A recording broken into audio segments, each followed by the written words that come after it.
नमस्कार, आप देख रहे हैं सुदर्शन न्यूज और आपके साथ मैं हूं दीपक कुमार। आज दिन भर आपने देखा होगा या तो सुदर्शन न्यूज चैनल पर या फिर किसी भी मीडिया प्लेटफॉर्म पर, और दिन भर एक ही तमाशा देखने को मिला है, और वो ये कि राहुल गांधी को पूछताछ के लिए ईडी ने बुलाया था। ईडी के कार्यालय राहुल गांधी कांग्रेस मुख्यालय से निकलकर गए। वहां 3 घंटे से भी अधिक समय से पूछताछ चली। ईडी के वरीय अधिकारी राहुल गांधी से एक कंपनी से जुड़ी वित्तीय अनियमितता के मामले में पूछताछ कर रहे थे, तो बाहर कांग्रेस के बड़े बड़े नेता, पार्टी के बड़े बड़े पदाधिकारी और देश भर में कांग्रेस के कार्यकर्ता इस पूछताछ के लिए बुलाए जाने पर आपत्ति जताते हुए केंद्र की सरकार पर विद्वेषपूर्ण राजनीति करने का आरोप लगाते हुए कांग्रेस की छवि धूमिल करने के नारे लगाए हैं। लेकिन क्या इस पूरे प्रकरण में एक महत्वपूर्ण पहलू की ओर आपका ध्यान गया? ध्यान उस बात पर जिसको लेकर ईडी की पूछताछ चल रही है। ईडी की पूछताछ चल रही है वित्तीय अनियमितता से जुड़ी एक ऐसी कंपनी द्वारा, एक बड़े कंपनी के जिसकी संपत्ति करीब 2000 करोड़ रुपए से अधिक की आंकी जा रही है, उसके अधिग्रहण संबंधी प्रक्रिया में जो वित्तीय अनियमितता सामने आई है उससे संबंधित जांच चल रही है। वो जांच तो अपनी जगह है, लेकिन एक और सवाल यह है कि जिस कंपनी के द्वारा एक ऐसी कंपनी का वित्तीय अनियमितता के आरोपों को ध्यान में रखते हुए अधिग्रहण किया गया, उस कंपनी के जो कर्ता धर्ता थे, उस कंपनी के जो संस्थापक थे, उन सबको क्या उस कंपनी के होने का कोई फायदा मिला? उस कंपनी के शुरू करने का फायदा मिला? उस कंपनी को शुरू किया था भारत के पूर्व प्रधानमंत्री रह चुके पंडित जवाहरलाल नेहरू ने, और वो भी भारत के स्वतंत्रता से पहले। न सिर्फ जवाहरलाल नेहरू बल्कि और भी कई कांग्रेस के बड़े नेता इस कंपनी को शुरू करने में जुटे थे और उनकी सुनिश्चित भागीदारी थी। लेकिन अब उस कंपनी का स्वामित्व सिर्फ 2 व्यक्ति के पास है। जी हां, सिर्फ 2 व्यक्ति के पास, जिनमें 4 थे तो 2 का निधन हो गया, और 2 जो बचे हैं सोनिया गांधी और राहुल गांधी। तो स्वतंत्रता सेनानियों ने जिस मेहनत से, जिस खून पसीने से एक कंपनी को गढ़ा था, उस कंपनी के वारिस जो बचे हैं वो सिर्फ सोनिया और राहुल। ऐसा कैसे, जबकि 90 से अधिक लोगों के शेयर इस कंपनी में थे? तो इस विषय पर हम थोड़ी बातचीत करेंगे, और साथ ही बातचीत करेंगे आज जो कुछ देखने को मिला और इसको लेकर जो सवाल उठ रहे हैं उन सवालों के जवाब लेंगे। जवाब तो चाहिए में। नमस्कार, मैं हूं दीपक कुमार, आपको ये रिपोर्ट दिखाता हूं और फिर इस पर बातचीत करूंगा।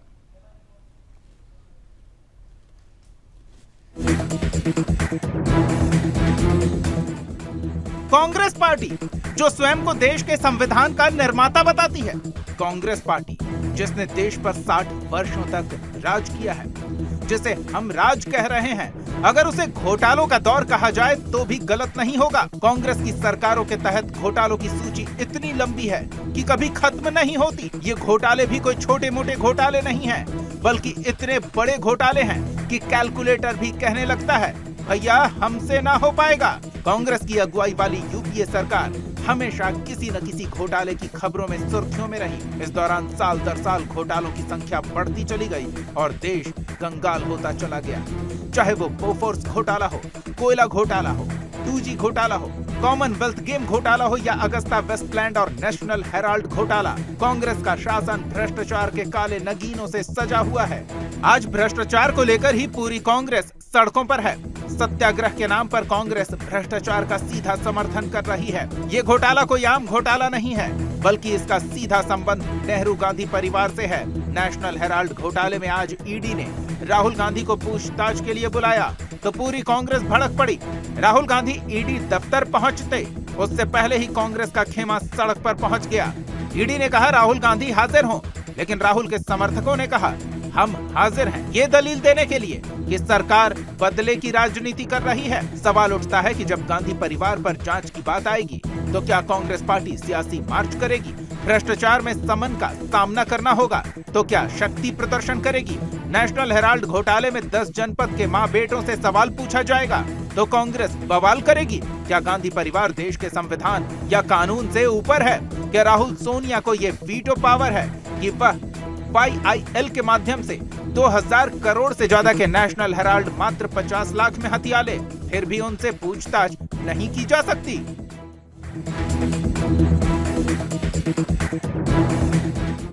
जिन्होंने न्योता दिया कांग्रेस के कार्यकर्ताओं को, उस परिवार के बारे में आज आपके सम्मुख कुछ प्रश्न रखना चाहती हूं, कुछ बातें रखना चाहती हूं। जो जेल से बेल पर हैं, उन्होंने घोषणा की है कि आओ दिल्ली को घेरो, क्योंकि हमारा भ्रष्टाचार पकड़ा गया है। एक इन्वेस्टिगेटिंग एजेंसी पर दबाव डालने के लिए कांग्रेस शासित राज्यों के वरिष्ठ नेताओं को विशेष आमंत्रित किया गया है।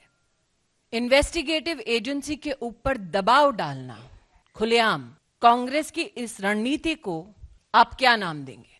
भ्रष्टाचार के किन मुद्दों पर राहुल गांधी को तलब किया गया है, उन पर थोड़ा विचार करें। एक ऐसी कंपनी 1930 के दशक में गठित होती है जिसका काम है अखबार का प्रकाशन। उस कंपनी का नाम एसोसिएटेड जर्नल लिमिटेड। उस वक्त जिसके शेयर होल्डर थे 5000 से ज्यादा स्वतंत्रता सेनानी, और जिस पर अब कब्जा है गांधी खानदान का। तो जब कंपनी शुरू हुई, हजारों की संख्या में ऐसे लोग थे, बाद में करीब 100 के संख्या में ऐसे प्रभावशाली लोग थे जो इस कंपनी की देखरेख कर रहे थे, इसका संचालन कर रहे थे, और इसमें शेयर होल्डर भी थे। फिर ये संख्या 4 तक पहुंची और अब सिर्फ 2 लोग हैं जिससे संबंधित वित्तीय अनियमितता के मामले में पूछताछ चल रही है। और इसी पूछताछ के विरोध में कांग्रेस पूरी की पूरी पार्टी अगर कहें कि सड़क पर उतर आई तो गलत नहीं होगा। हमारे साथ कुछ मेहमान जुड़ रहे हैं, उनसे आपका परिचय करा दें और इस विषय पर बातचीत करेंगे। हमारे साथ राजनीतिक विश्लेषक रमेश ठाकुर जी हैं, बीजेपी का पक्ष रखने के लिए पार्टी प्रवक्ता शुभेंदु शेखर अवस्थी जी हैं, और कांग्रेस का पक्ष रखने के लिए पार्टी प्रवक्ता शुभ्रांशु राय जी हैं। आप तीनों का बहुत बहुत स्वागत है। सबसे पहले तो शुभ्रांशु जी, आपकी ही बात सुन लेते हैं, क्या कहना है आपको इस पूरे मामले पर, और हमारा जो सवाल है जिसका जवाब हम तलाश रहे हैं उस पर।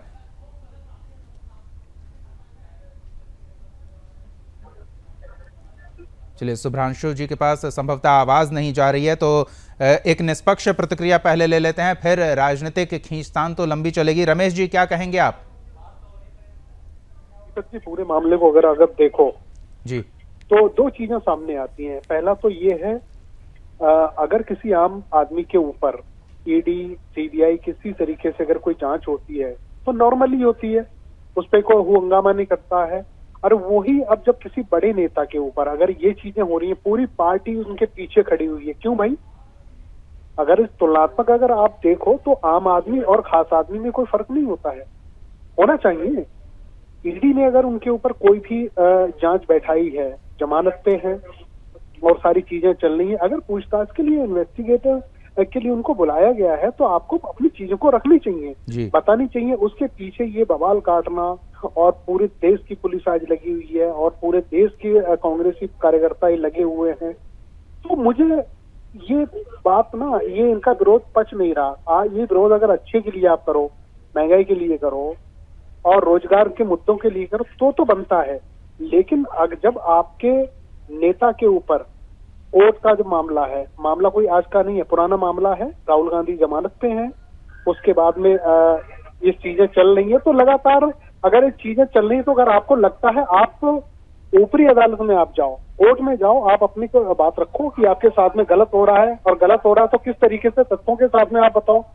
तो ये चीजें नहीं हो रही बिला वजह के। ये अगर जिस तरीके से आज एक अराजकता का पूरा माहौल है, चाहे राजस्थान से लेके यूपी तक, दिल्ली से लेके दूसरे राज्यों तक, तो ये कहीं ना कहीं वो दर्शाता है कि बड़ा नेता होता है, वो कुछ भी करे, वो कुछ भी करे, पार्टी उनके साथ में बुरे में भी खड़ी है, अच्छे में भी खड़ी है। तो ये चीजें नहीं होना चाहिए। इसका जो मैसेज है एक सब समाज में, मुझे लग रहा है गलत जा रहा है, और जो नहीं जाना चाहिए। जी, और चलिए, हमारे साथ शुभ्रांशु राय जी भी जुड़ चुके हैं। शुभ्रांशु जी, आप तक आवाज पहुंच रही है?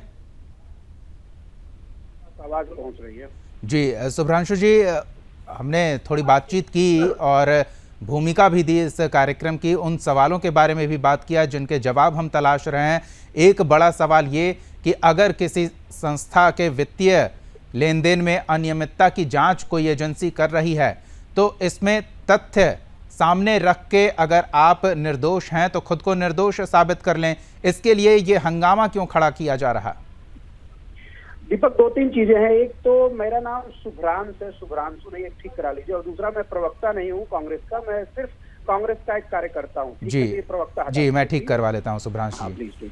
अब रही बात, दो तीन बड़ी बड़ी बातें हैं। ये हंगामा मतलब मैं तो आपके प्रोड्यूसर की और न्यूज रूम की लाइन देखकर परेशान हूँ कि मैंने सुना था कि आप मतलब थोड़ा सा ब्यास हैं कमल के लिए, आपको अच्छा लगता है कीचड़ की दुनिया, बट इतने हैं ये मैंने इमेजिन नहीं किया था। एक छोटी सी बात बताइए, मैं कुछ आपको नंबर्स देता हूँ और लेट्स टॉक प्रैक्टिकल।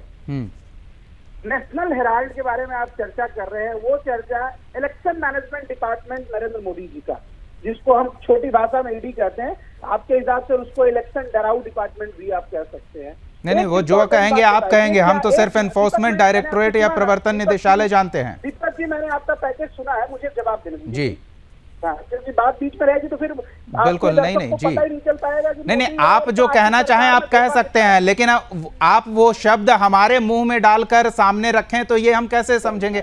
हम तो ईडी को प्रवर्तन निदेशालय ही कह सकते हैं। आप स्वतंत्र हैं, उसे जो कहना चाहें कहें, उस पर हमारी कोई आपत्ति नहीं है, तो आप कहिए। बिल्कुल बिल्कुल, अच्छी बात है। ध्यान से सुनिए, ये सारे शब्द मैं कह रहा हूँ, आपके दर्शकों को बराबर सुनने का मौका दीजिए, बीच में प्लीज रोक टोक मत करिए। क्या किसी संस्थान के कर्मचारियों को सैलरी देना गुनाह है? आपको सैलरी 1 तारीख को मिली है, कल के डेट में क्या है आपके मालिक के ऊपर इस बात के लिए जांच होगा कि आपने अपने एम्प्लॉइयों को सैलरी देने के लिए पैसा कहां से ले आए हैं?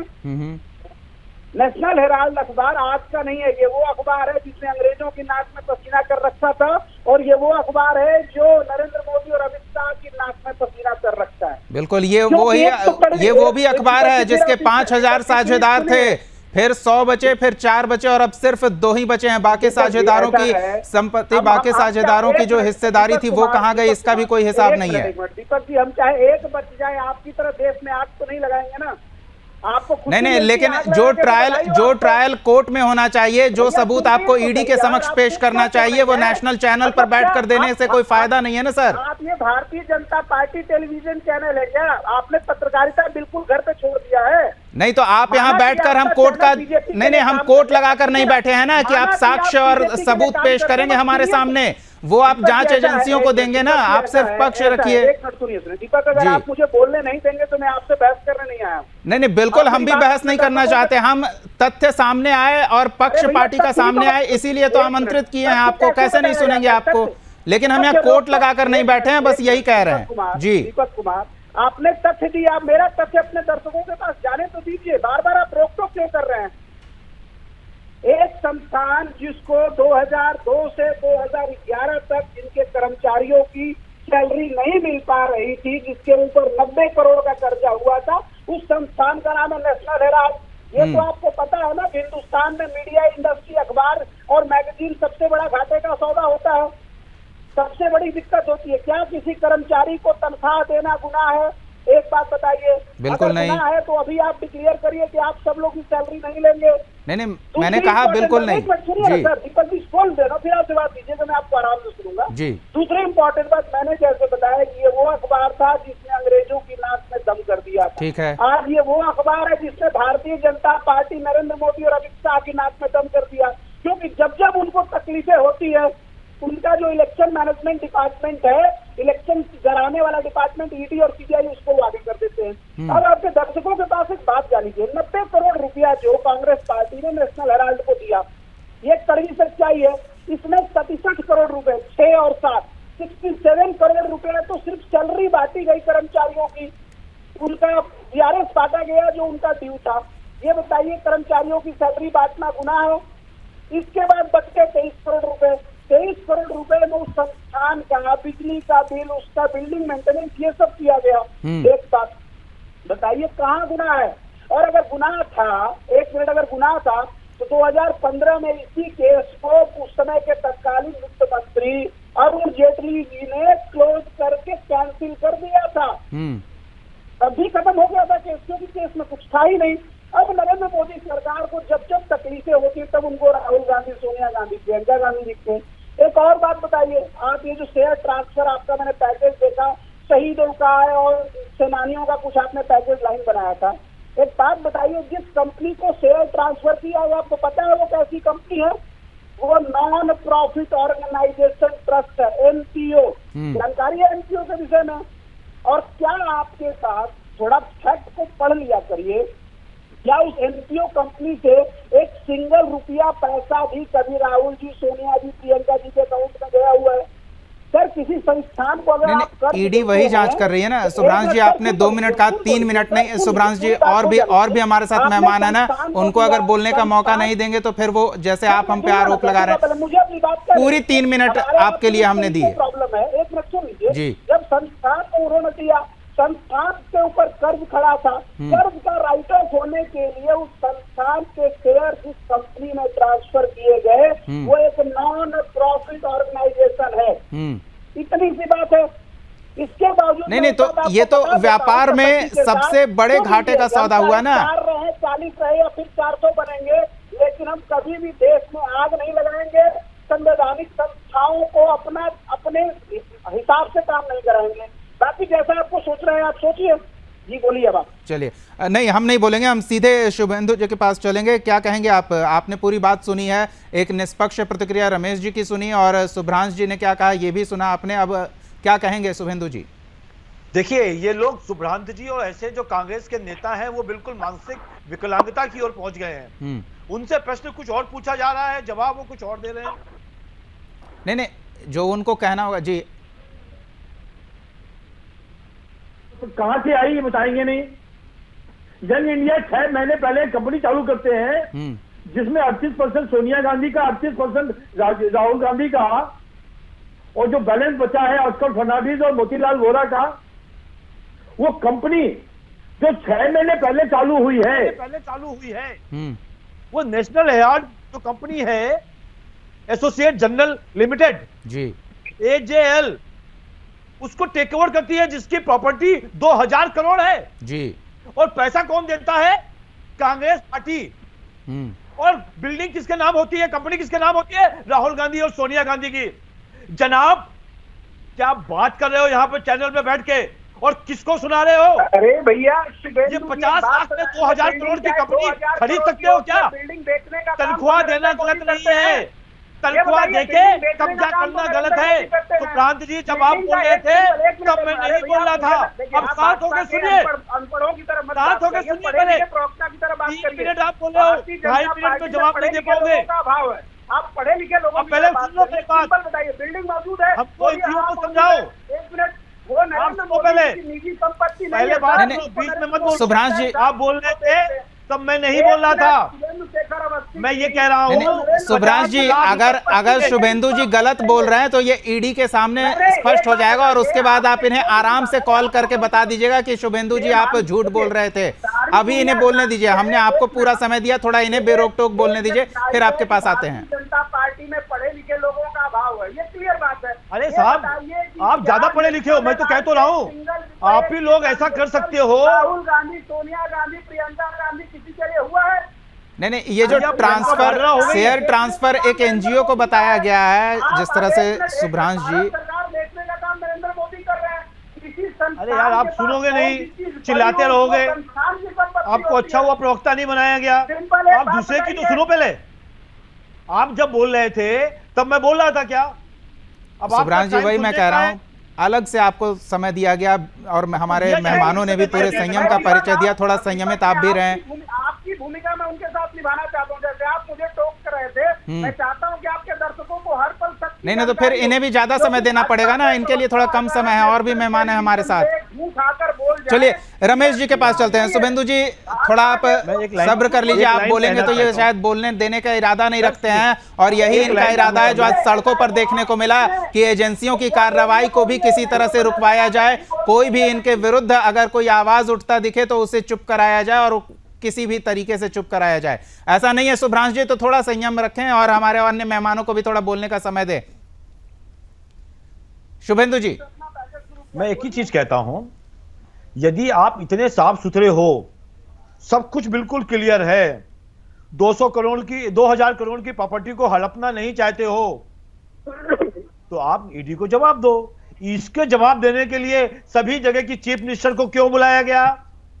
अरे हाई कोर्ट को तो मानते होंगे सुब्रांत जी, 2019 में क्या बोला जज ने कि गैर कानूनी तरीके से, फिर से सुन लो, गैर कानूनी तरीके से सोनिया गांधी और राहुल गांधी ने एसोसिएट जनरल लिमिटेड को, उसकी प्रॉपर्टी को कब्जा करने की कोशिश की है। यह हाईकोर्ट ने बोला है, कोई बीजेपी का प्रवक्ता नहीं बोला था।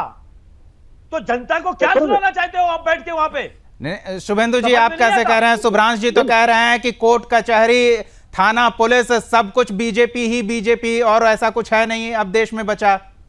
अब ये तो यही कहेंगे। क्या है, इन्होंने कहा ना, हंगामा क्यों बरपा, चोरी ही तो करी है, डाका ही तो डाला है, इतना हंगामा क्यों किया?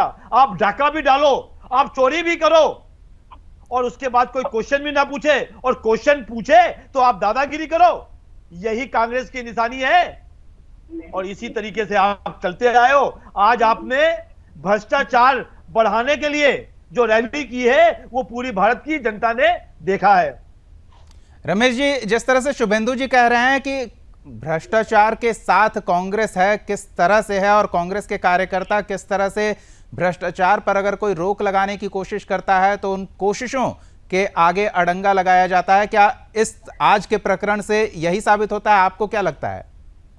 देखिए दीपक जी, मुझे लगता है ना, ये पॉलिटिकल ड्रामे हमेशा चलते हैं। आज अगर सेंट्रल में अगर भाजपा की हुकूमत है तो इनके हुकूमत में अगर कांग्रेसी, किसी भी कांग्रेस चाहे छोटा बड़ा नेता हो, हम सिर्फ राहुल गांधी की बात नहीं करेंगे, तो अगर उनके ऊपर इस तरह की ईडी की जांच होती है या कोई भी एजेंसी अगर जांच करती है तो कमोबेश ऐसे ही आरोप लगते हैं। और यही जब वो भी हमने दौर देखा जब कांग्रेस हुकूमत में थी तो उस समय भारतीय नेताओं के बिल्कुल रमेश जी, राजनीतिक पार्टियां हैं तो किसी भी चीज का राजनीतिक फायदा उठाने का प्रयास करेंगे ही, उसे अपने पक्ष में किस तरह से भुनाया जाए ये राजनीतिक दलों का स्वभाव है और राजनीति में ये चलता रहता है, उससे कोई आपत्ति नहीं है। लेकिन आज जो देखने को मिला, सड़क पर उतरकर जिस तरह से अव्यवस्था का माहौल बनाया गया, पुलिस के साथ धक्का मुक्की हुई, बैरिकेडिंग तोड़ा गया, नियमों कानूनों की धज्जियां उड़ाई गई, ये तो नहीं देखने को मिला था।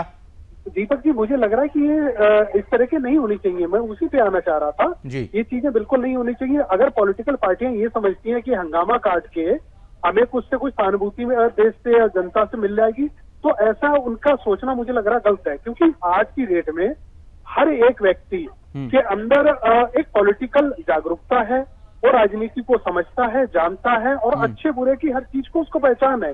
अब ऐसे में आपका अगर नेता कोई अब उस पर जांच चल रही है, कुछ भी किसी तरीके से चीजें हो रही हैं, तो वो आप हंगामा काट रहे हो। देखिए, मामला कोर्ट में है, मामला सारा एजेंसियों के पास है। उन्होंने एक बिंदुवार तरीके से एक एक चीजें सामने रखी है।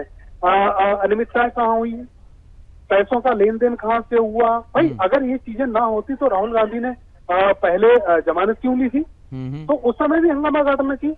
तो ये प्रोसीजर है, सिर्फ जांच का होते रहना चाहिए। आप अपना जवाब दो, आपके पास थिंक टैंक का बहुत बड़ा है, आपके पास एक लॉयर की बहुत बड़ी टीम है, उनको आप जवाब दो। मुझे लगता है ये हंगामा काटने से बेहतर अच्छा होता आप शांति तरीके से, शांति प्रिय तरीके से कुछ चीजें आप रखते जनता के सामने, उससे ये चीजें हो जाती। अच्छा, इसमें एक चीज और खास चीज निकल के आ रही है, वो ये है कि इसमें अगर आप आम जनता की किसी भी प्रतिक्रिया आप लो तो आज जो पूरा एपिसोड हुआ उसको सही नहीं मानेगा, उसको गलत कहेगा कि इस तरह की चीजें नहीं होनी चाहिए।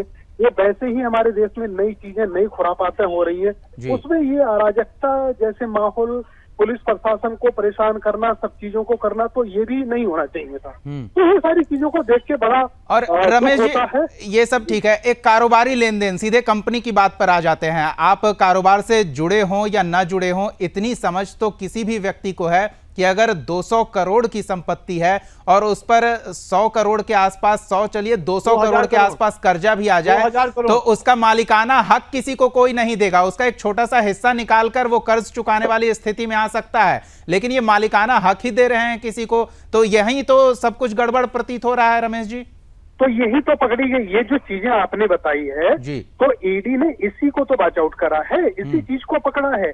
और बाकी जो दलीलें थी, जब कंपनी बनी थी, बोर्ड ऑफ कंपनी में जितने मेंबर थे वो धीरे धीरे करके वो अलग होते गए, उनकी अपनी अपनी चीजों को ले आके, और फिर सोनिया गांधी और राहुल जी को ये लगा कि हम तो देश की बड़ी पार्टी को रिप्रेजेंट करते हैं, बड़े नेता हैं, शायद ये चीजें हमारे तक ना आ पाए, लेकिन वो चीजें आपके गले तक आ गई, आपके गले तक फंस गई। अब उसमें आप अपनी पार्टी के नेताओं को, अपने कार्यकर्ताओं को गलत तरीके से उसमें उनका इस्तेमाल आप कर रहे हो, तो ये सही नहीं है। क्योंकि वैक्चुअली अगर देखा जाए, कुछ समय से अगर आप देखो, कांग्रेस के प्रति देश का जो रुझान है और देश की जो सहानुभूति बढ़ रही है, धीरे धीरे बढ़ रही है। क्योंकि उपचुनावों में हमने देखा, अब इसी समय जो राज्यसभा के चुनाव हो उसमें भी अच्छा परफॉर्मेंस करा है कांग्रेस की पार्टी में, लेकिन उनपे जब इस तरह की हरकतें होती है ना, तो मुझे लग रहा है उस पर धप्पा लगता है, और आपकी जो अच्छी चीजें होती हैं उस पर भी मुझे लग रहा है आपके, यानी कि ये अपने पैर पर कुल्हाड़ी मारने वाला आज का पूरा कार्यक्रम रहा कांग्रेस का, रमेश जी के कहने का। ये बिल्कुल नहीं होना चाहिए। मैं कई मौकों पे कांग्रेस की चीजों को हमेशा प्रशंसा भी की है, लेकिन आज का जो है वो वास्तव में ऐसा दृश्य दिखाई दे रहा है जो नहीं होना चाहिए, बिल्कुल नहीं होना चाहिए। अब समय कम है, छोटी छोटी प्रतिक्रियाएं हम लेंगे। शुभेंदु जी के पास चलते हैं और फिर आखिर में शुभ्रांश जी की पूरी बात सुनेंगे। शुभेंदु जी, जिस तरह से अभी हमारी बातचीत चल रही है और जो पूरा मामला निकलकर सामने आया है, अगर किसी पार्टी से संबंधित कोई विषय है तो यह समझा जा सकता है कि पार्टी का एक एक कार्यकर्ता वही कहे जो उसका नेतृत्व कह रहा हो, लेकिन ये नेशनल हेराल्ड का मामला ये किसी पार्टी से जुड़ा हुआ नहीं है, एक पार्टी के व्यक्ति विशेष से जुड़ा हुआ मामला, और व्यक्ति विशेष से जुड़े मामले पर पूरी पार्टी एक लाइन पर आ गई है, तो ये क्या माना जाए? रखा है, कृपया लाइन पर बने रहिए। चुका हूं कि ये मानसिक विकलांगता का विषय है, और जब उनके कार्यकर्ताओं को पता चले कि ये किस तरीके से कांग्रेस ने उनके दिए हुए चंदे के पैसे से रखा है, कृपया लाइन पर सुब्रांत जी ने भी तो चंदा दिया होगा कांग्रेस को, उनके पैसे से राहुल गांधी जी और सोनिया गांधी जी अपनी प्रॉपर्टी खरीद रही हैं 2000 करोड़ की जी घोटाला करके, तो इनको भी, इनके कार्यकर्ताओं को भी समझ में आना चाहिए कि किसके लिए बवाल कर रहे हैं। वो तो अपना घर बना रहे हैं, वो तो अपने 2000 करोड़ की प्रॉपर्टी हड़प रहे हैं, और पैसा कौन दे रहा है? कांग्रेस। तो ये जवाब सुब्रांति जी दें कि उनके दिए हुए चंदे के पैसे से क्या राहुल गांधी या सोनिया गांधी इसकी प्रॉपर्टी को खरीद सकते हैं? और वो भी पहली चीज तो खरीदेंगे कैसे, और दूसरी चीज क्या 50 लाख में 2000 करोड़ की प्रॉपर्टी आ सकती है, ये भी समझाएं। जिसकी प्रॉपर्टी रही होगी उसकी कोई बड़ी मजबूरी रही होगी शायद। शुभ्रांश जी,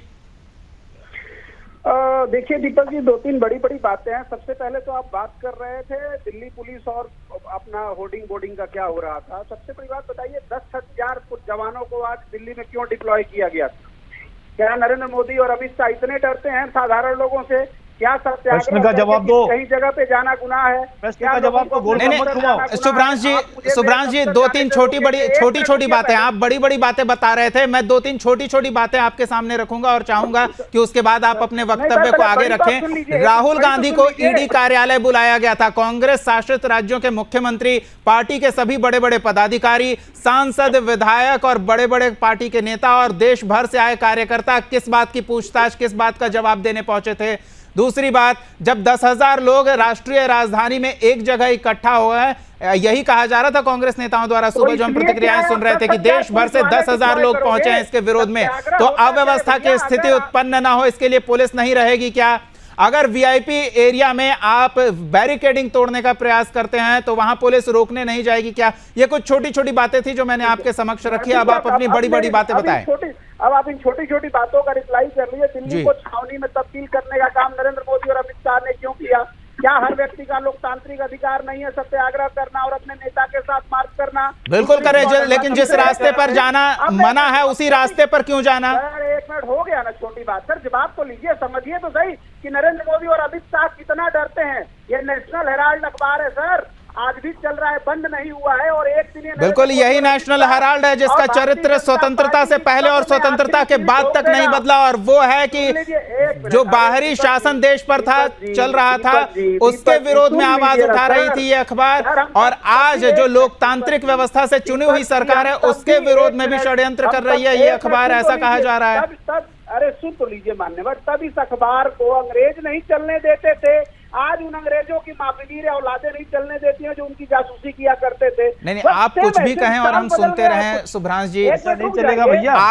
आप जिस देश में रहते हैं उस देश में रहने वाले भारतीय नागरिकों ने चुनकर जिस सरकार को शासन संचालन की जिम्मेदारी सौंपी है, आप उसे अंग्रेजों की औलाद कह रहे हैं। एक मिनट बिल्कुल। आप हर भारतीय के मताधिकार का अपमान कर रहे हैं, कैसे सुने हम? एक मिनट जो शासन नहीं, 1 मिनट या 2 मिनट, आपको 10 मिनट दूंगा, लेकिन आप इस बात के लिए माफी मांगे। आप हर भारतीय नागरिक के लोकतांत्रिक अधिकार का हनन कर रहे हैं, उसका अपमान कर रहे हैं। एक मिनट कल आपने नहीं, आपने कैसे कहा अंग्रेजों की औलाद का शासन है? अंग्रेजों का शासन है क्या? नहीं चलने दिया। नहीं, इस देश के नागरिकों द्वारा चुनी गई सरकार है। अधिकार किसने आपको दिया? आपको किसने अधिकार दिया ये कहने का? अधिकार नहीं है मेरे लोकतांत्रिक, या आपके पार्टी का दफ्तर नहीं है जहां आप अपनी मनमर्जी की बात कहें?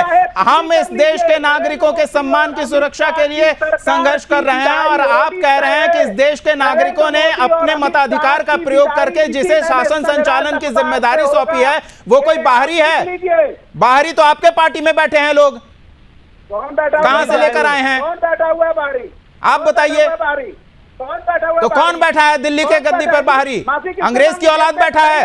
आप कैसे कह सकते हैं ऐसा? क्या वीर सावरकर ने माफी नहीं मांगी थी? तो आप वीर सावरकर ने माफी मांगी थी, नाम लेकर उस बात को मेंशन कीजिए, मुझे कोई आपत्ति नहीं है। लेकिन आप कह रहे हैं कि अंग्रेज की औलाद बैठा है, कैसे कह रहे हैं ऐसा? माफी मांगिए इसके लिए। नहीं, आप कैसे कह सकते हैं? क्या आपने मत नहीं दिया था? आपके पक्ष के लोग कम हो जाएंगे तो आप अंग्रेज की औलाद कहेंगे इस देश की सरकार को? माफी नहीं मांगी थी। उस जमाने में 60 रुपया पेंशन किस बात का मिलता था? आप माफी नहीं मांगेंगे, आप सिर्फ आग लगाएंगे, यही स्वभाव है आपका। हाँ, बिल्कुल लगाऊंगा। आप अपने राष्ट्र का अपमान कर रहे हैं, आपको समझ में नहीं आ रहा है। आप भारतीय नागरिक हैं, आपको समझ में नहीं आ रहा है। आपको अंग्रेजों के साथ सिगरेट पीने को सुभ्रांश जी, बहुत ही गलत शब्द का प्रयोग किया है आपने। आप माफी मांगिए इसके लिए। आप इस देश की चुनी हुई सरकार को अंग्रेज की औलाद कैसे कह सकते हैं? 1 minute Deepak Kumar, 1 minute 2 minute कुछ नहीं, आप 10 मिनट लीजिए, लेकिन आपने गलत कहा है, उसके लिए माफी मांगिए। नहीं, हम अपने मंच का इस तरह के राजनीतिक प्रोपेगेंडा के लिए प्रयोग में लाने नहीं देंगे। सावरकर को आप ऐसा कहिए ना कि वीर सावरकर ने माफी मांगी थी, आप उसका नाम, व्यक्ति विशेष का नाम लेकर जो कहना है कहिए, लेकिन आप इस देश के हर भारतीय नागरिक के मताधिकार का अपमान कर रहे हैं और उसके लिए आप अगर माफी नहीं मांगते हैं तो हर भारतीय नागरिक सड़क पर खड़ा होकर आपसे माफी मंगवाएगा, याद रखिएगा। सावरकर ने अंग्रेजों से माफी नहीं मांगी थी। नहीं तो आप कहिए ना, आप कहिए, उससे हमें कोई आपत्ति नहीं है, लेकिन आपने गलत शब्दों का प्रयोग किया। आपने इस देश की सरकार को अंग्रेज की औलाद कहा है, आपने नहीं कहा। आपने ये कहा कि नहीं, बस हाँ या ना बोलिए, मैं चुप हो जाऊंगा। क्या सावरकर ने अंग्रेजों से माफी नहीं मांगी थी? ठीक है, उस बात पर हम तर्क नहीं कर रहे हैं। हम बस ये जानना चाह रहे हैं कि आपने इस देश की सरकार को अंग्रेज की औलाद कहा या नहीं कहा? दीपक कुमार, एक बताओ, क्या सावरकर, सुभ्रांश जी, आपने अंग्रेज की औलाद कहा कि नहीं कहा इस देश की सरकार को? क्या सावरकर को 60 रुपया पेंशन नहीं मिलता था? किस बात का पेंशन था? सुभ्रांश जी, आपने इस देश की सरकार को अंग्रेज की औलाद कहा या नहीं? मैं अभी रिकॉर्डिंग निकाल कर सुनवाऊंगा और आपको भेजूंगा। एक बात ध्यान से सुनिए और स्पष्ट शब्दों में सुनिए। बहुत ही ध्यान से मैंने सुना। आपने इस देश की सरकार को, जिसे इस देश के नागरिकों ने चुना है, उसे अंग्रेज की औलाद कहा। पेंशन मिलता था और सावरकर ही भारतीय जनता पार्टी और आरएसएस। वो अगले बार में हम तर्क में आपको विशेष तौर पर आमंत्रित करेंगे, जब हम सावरकर पर कोई एपिसोड करेंगे आपको विशेष तौर पर आमंत्रित करेंगे। आप पूरी बात रखिएगा और खुलकर रखिएगा, लेकिन अंग्रेज की औलाद कैसे कह रहे हैं आप इस देश की चुनी हुई सरकार को? क्या सावरकर बीजेपी और आरएसएस के पेरेंटल आइडल नहीं है? मैं देशों का नाम जोड़ाऊं? मैं पूछ रहा हूं। मैं इटली को लेकर आऊं? क्या मैं पूछ रहा हूं? सुभ्रांश जी, मैं इटली को लेकर आऊं? आपका जो मैंने वो लेकर आओ, बंधु कान दो दिया, सुनने की दम रखो। क्यों, मर्यादा नहीं है? आप बोलोगे क्या? मर्यादा नहीं है? चैनल पे आप चैनल पे मर्यादा भी कोई चीज है? भैया मैं पूछ रहा हूँ, सावरकर को पेंशन किस बात की मिलती थी? सावरकर आप क्या बोलोगे? अंग्रेजों की औलाद? क्या सावरकर आप अंग्रेजों की औलाद बोलोगे? आइडल नहीं है? चलिए, बहुत हुआ सुभ्रांश जी, बहुत हो गया। नहीं, अब बहुत हो गया। रमेश जी, ये जो कुतर्क हो रहा है, इसे तर्क तो हम कहेंगे ही नहीं, जो कुतर्क हो रहा है एक व्यक्ति विशेष को, जिसके पीछे पूरी पार्टी खड़ी है, चाहे वो किसी भी भ्रष्टाचार के मामले में आरोपी क्यों ना हो, उसे बचाने के लिए इस तरह का कुतर्क? नहीं, देखिए, सब कुछ होना चाहिए। मुझे लग रहा शब्दों की मर्यादा कम से कम सबको रखनी चाहिए जी। सरकार है, चुनी हुई सरकार है, बिल्कुल आपने सही कहा, किसी को इस तरह के शब्दावली का इस्तेमाल कतई नहीं करना चाहिए, क्योंकि देखो जब शो चलता है टीवी पे, कई लोग देखते हैं और आपकी बातों का लोग अनुसरण भी करते हैं जी। तो मुझे लग रहा है हमारे मित्रों को थोड़ा सा इसमें थोड़ा सा एक बार गौर करना चाहिए। बाकी जो मुद्दा है, मुझे लग रहा है मुद्दा उतना बड़ा नहीं है जितना बड़ा इस मुद्दे को बना दिया गया जी।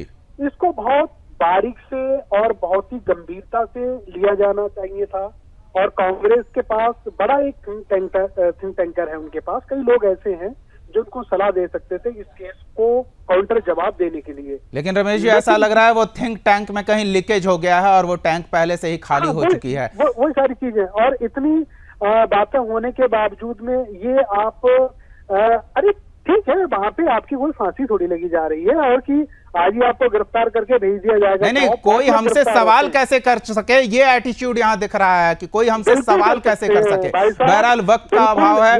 ये गलतफहमी मुझे लग रहा है राहुल गांधी जी को भी निकाल देना चाहिए, ये गलतफहमी प्रधानमंत्री मोदी जी को भी निकाल देना चाहिए, और ये गलतफहमी चाहे मैं सुब्रांश जो इस गलतफहमी में रहेगा उसकी गलतफहमी जनता दूर कर देगी। रमेश जी, बहुत बहुत धन्यवाद। रमेश जी और सुब्रांश जी, शुभेंदु जी, बहुत बहुत धन्यवाद अपना समय देने के लिए। हम चाहेंगे कि अगली बार जब हमारे मेहमान हमारे साथ जुड़े तो मर्यादा का ध्यान रखें और इस देश के नागरिकों की भावना का भी ध्यान रखें। इस तरह की बातें राष्ट्रीय मंच पर करना सही नहीं है। बहुत बहुत धन्यवाद सभी मेहमानों का इस खास कार्यक्रम में। फिलहाल इतना ही। आप देखते रहिए सुदर्शन न्यूज़। जय हिंद।